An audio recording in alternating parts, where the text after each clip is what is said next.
ലൂസിഫറിൻ്റെ രണ്ടാം ഭാഗമായ എമ്പുരാൻ എന്ന ചിത്രം മാർച്ച് 27-നാണ് റിലീസിനൊരുങ്ങുന്നത്.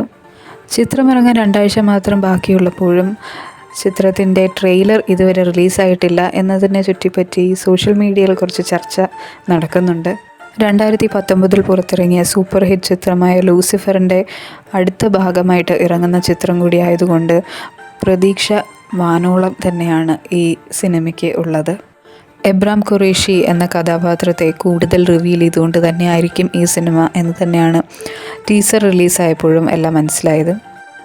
ട്രെയിലർ റിലീസ് ചെയ്യാതെ വേറൊരു തരത്തിലുള്ള പ്രൊമോഷൻസും ചെയ്യാതെ തന്നെയാണോ ഇവർ പ്രൊമോഷൻ ഉദ്ദേശിച്ചിരിക്കുന്നത് എന്നും അറിയില്ല. എന്തു തന്നെയായാലും മലയാള സിനിമയിൽ വളരെയധികം പ്രതീക്ഷയോടെ കാത്തിരിക്കുന്ന ഒരു ചിത്രം തന്നെയാണ് എമ്പുരാൻ അഥവാ L2 എന്ന സിനിമ. ഇതിനെപ്പറ്റിയുള്ള നിങ്ങളുടെ അഭിപ്രായം എന്താണെന്ന് കമൻറ്റ് ബോക്സിൽ രേഖപ്പെടുത്തുമല്ലോ.